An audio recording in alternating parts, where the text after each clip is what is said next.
My beloved brothers and sisters, nothing is impossible for Allah. We believe that Allah creates from nothing. He doesn't need a thing to create. When He created man from dust or sand or soil, He did not need to use that to make man.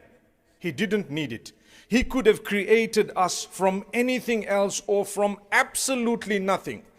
إنما أمره إذا أراد شيئا أن يقول له كن فيكون فسبحان الذي بيده الله أكبر فسبحان الذي بيده ملكوت كل شيء وإليه ترجعون. Indeed, the instruction, the command of Allah when He wants to create something is be, and it is. So glory be unto Allah, who is the owner of absolutely everything, and everyone and everything is going to return to Allah. That is your Lord, mine. People say that we don't believe in a maker, astaghfirullah. We don't believe that there is a deity, a supreme deity. We are here coincidentally.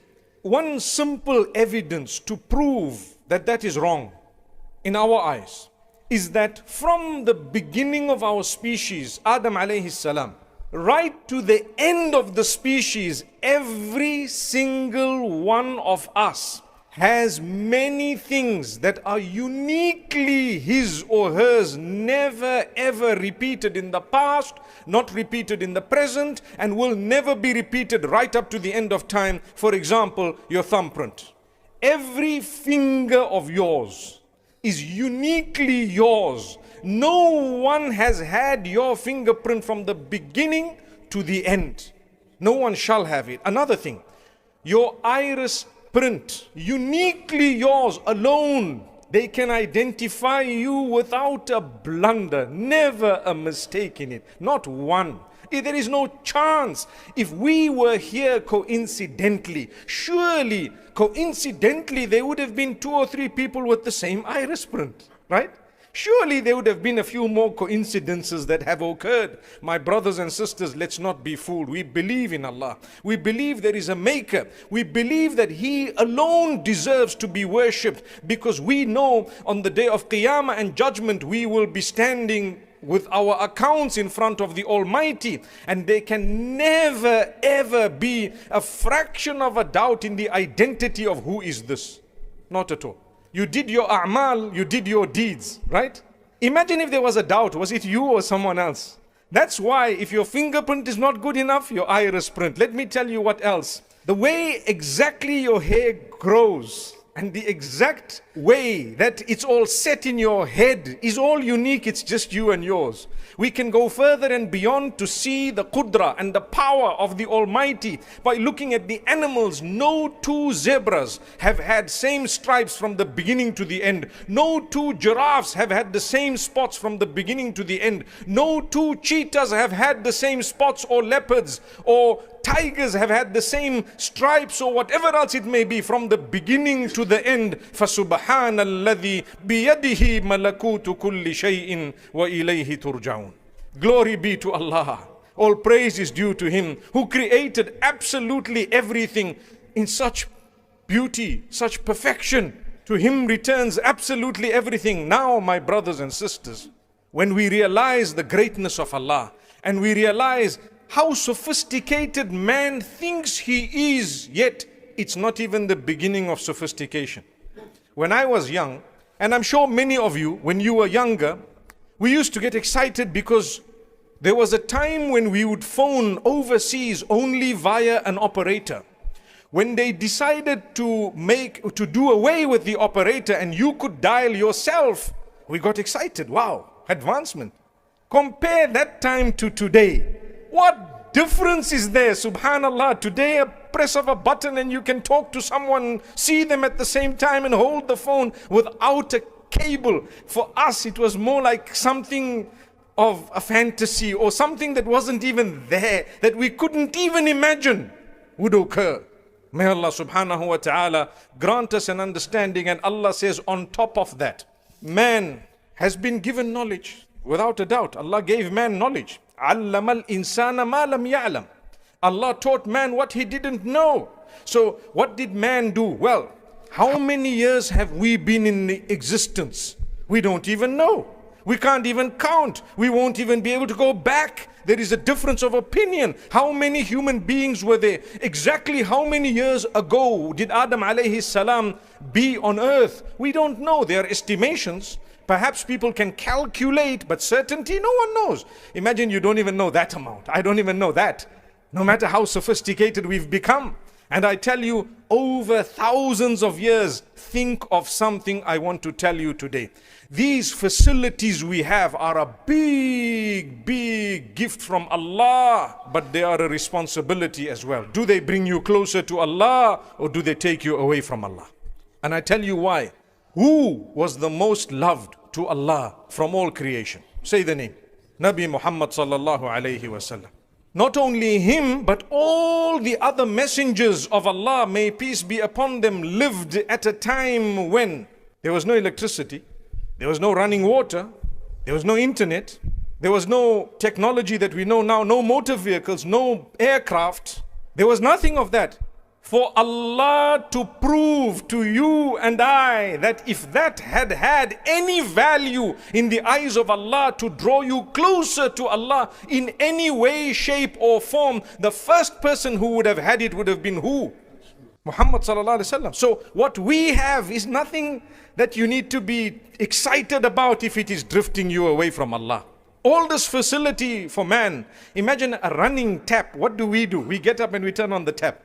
Do you know it did not exist at the time of Nabi Muhammad sallallahu alaihi wasallam? There's no running water like this. It was tough. How do they drink? We have purified water, water purifiers, this and that, everything. How did they survive for centuries? Come on, man. Millenniums, one after the other. They survived with what? You sit and wonder, they probably drank water that might have looked a little bit like tea for us. And by the way, tea is something relatively new. We can't do without it, man. Don't have my tea, I get a headache. Talk about myself, by the way. May Allah grant us ease. Thank Allah for the favors. But remember one thing. Allah exists, number one.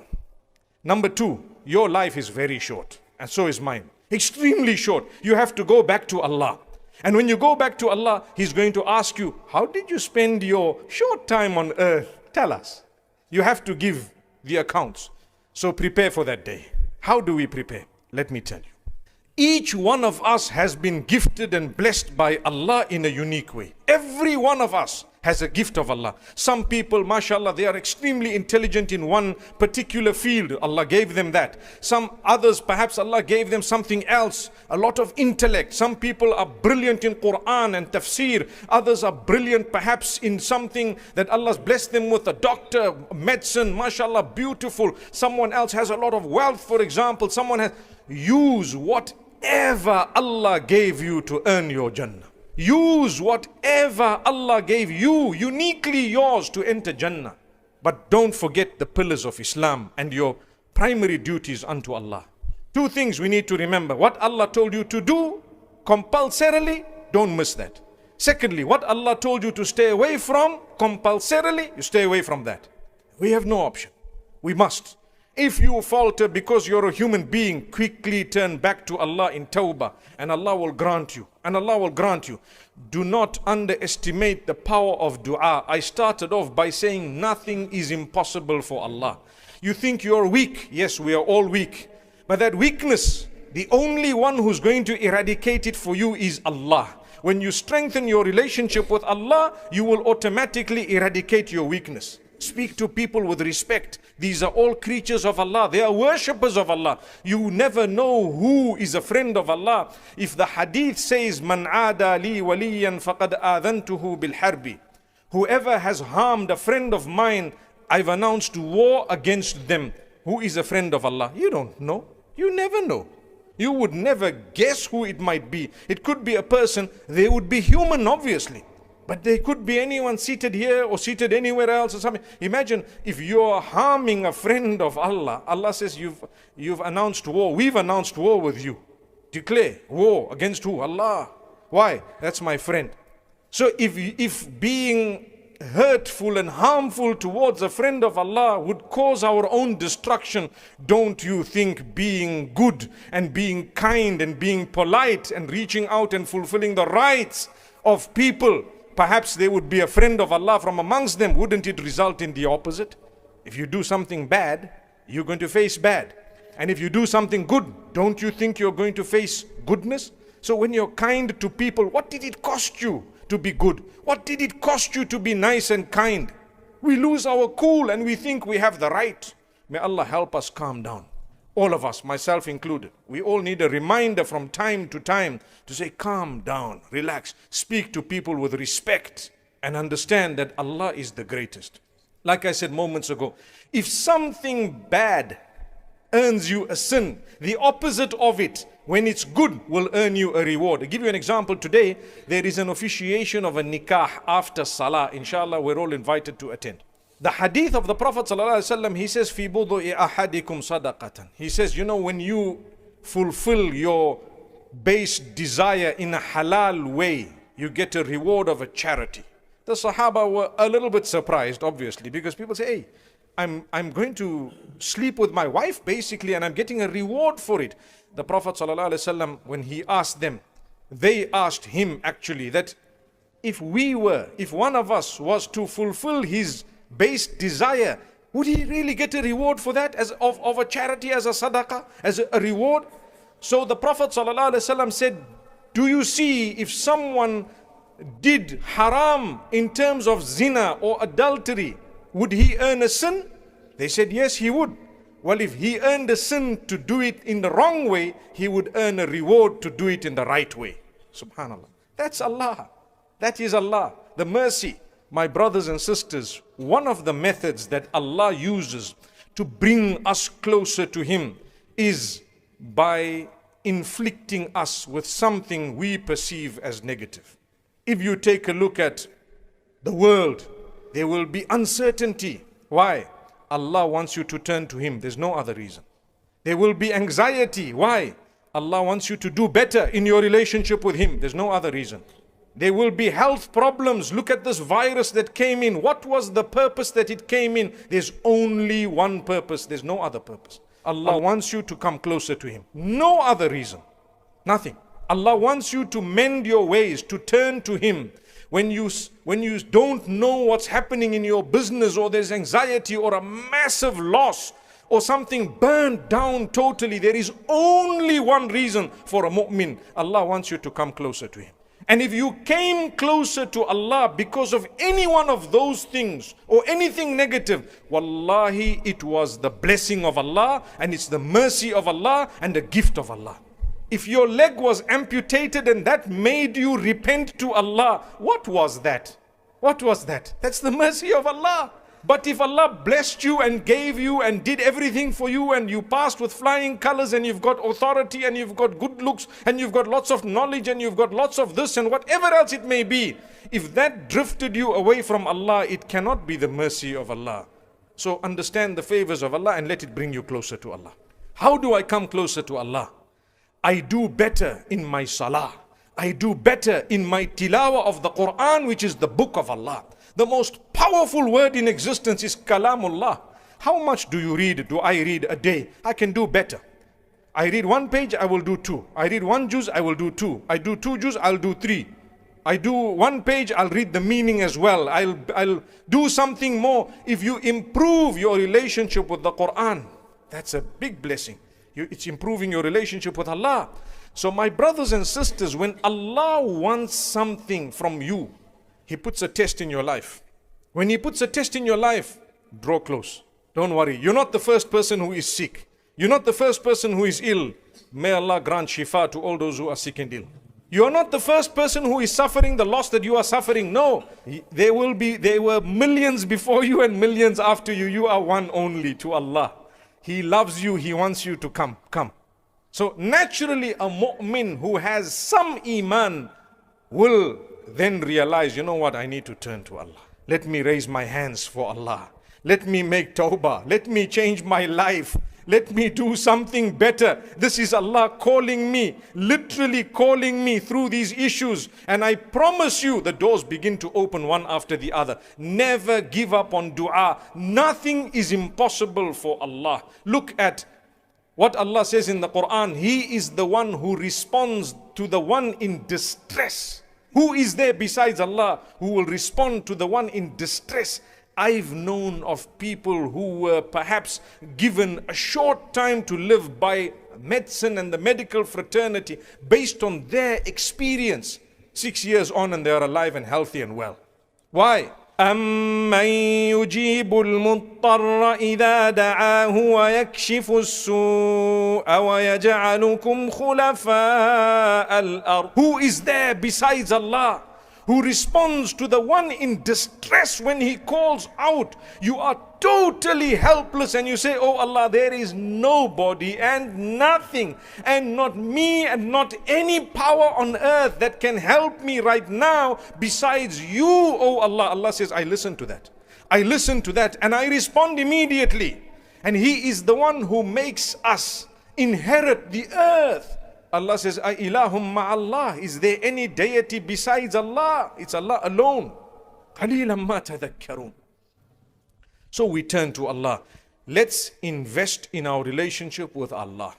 Invest in it by making an effort. Salah is very important. I have found something.